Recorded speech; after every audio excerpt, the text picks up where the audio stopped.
So like you said, I'm going to talk to you about my experience in Scotland, but just to give you some background information. I've always been a traveler in a way. I was a typical Army brat kid, went to several elementary schools, but my family finally settled down when I was in about the 6th grade, and I've been there ever since. But right around my freshman year of college in 2008, I kind of felt the need to shake things up a bit again. And so I embarked on a trip with James Goody, who's in the audience, to Costa Rica. And this trip sparked wanderlust, just like crazy.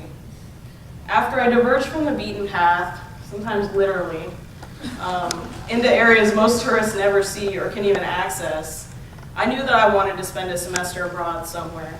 And I kind of had this indication that I wanted to learn as much as I could about the country. And while I did learn a lot about Costa Rica, you can only glean so much from spending a week in a country. And I didn't want to be a tourist. I wanted to experience living somewhere. And I wanted to do that in a place that was as foreign as possible to my home.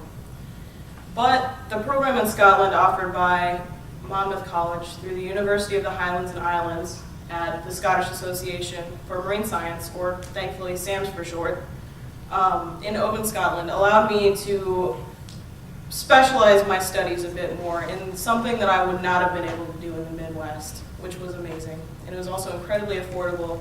There were all these reasons for choosing the program.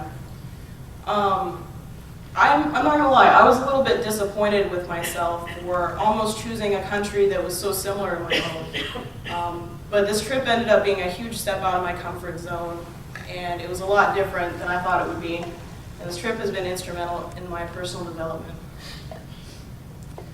So after what seemed like an eternity spent in airports and on planes, I arrived with 17 other students at the Edinburgh airport. We were driven to the main campus at Perth College and then whisked away in small groups to our respective campuses. Our driver on this excursion spoke quickly and in a thick accent I thought I'd never be able to decipher. I began to realize that even though we technically speak the same language, I was going to have a lot more trouble communicating than I previously anticipated. This was a scary fact to accept, especially as my fellow students were getting thinned out along this journey. It eventually ended up just being me and 2 other girls studying in the Highlands. So we had these long drives with our driver to kind of talk and learn about the country. But by the time we got to Oban, I was able to understand about half of what our driver was saying, which I thought was a pretty great accomplishment at the time. I was really proud of that. But he ended up being a wealth of information on this and other drives. He'd always come pick us up for our weekend outings for hiking, something called coasteering, which is like, it's kind of like mountaineering, but you're on the coast.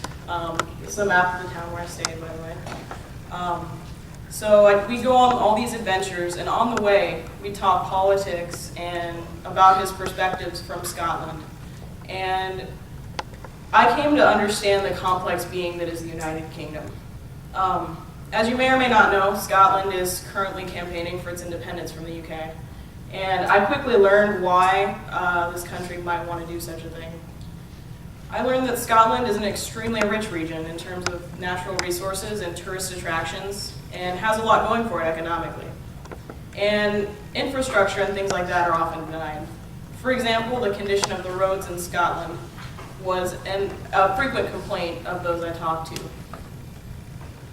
Studying at SAMS gave me the experience of studying in a truly research-focused environment. My studies there were much different than anything I've experienced at Monmouth College. Everyone there, faculty, students, were extremely focused on one aspect of marine science, while at Monmouth, both the teachers and the students tend to have much broader interests and involvements. I had the good fortune of enrolling in classes which showed me the behind-the-scenes work done by scientists in a professional lab setting. Though my experience at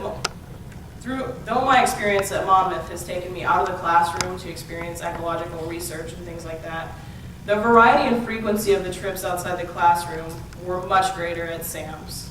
I was able to go aboard one of their 2 research vessels, the Shell Mara, in order to do a marine trawl survey, which is essentially how you assess fish stocks and how they're doing.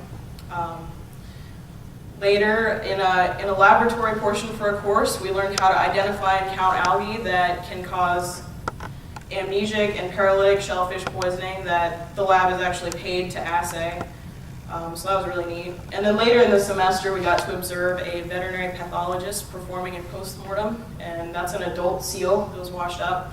There's also a baby dolphin. I thought I wouldn't drag out the baby dolphin pictures for this, but figured that'd be enough. Devin playing with the seal liver, that's enough.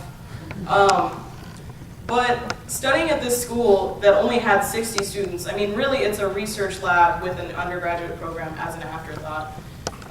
But it enabled me to develop close connections with my classmates, and it made me really confident in asking questions and trying to learn as much as I could about this extremely familiar but completely different at the same time culture.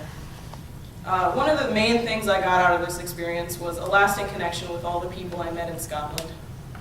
Not only was everyone more than accommodating to me, but I was also impressed by the experience of studying with such focused, passionate students.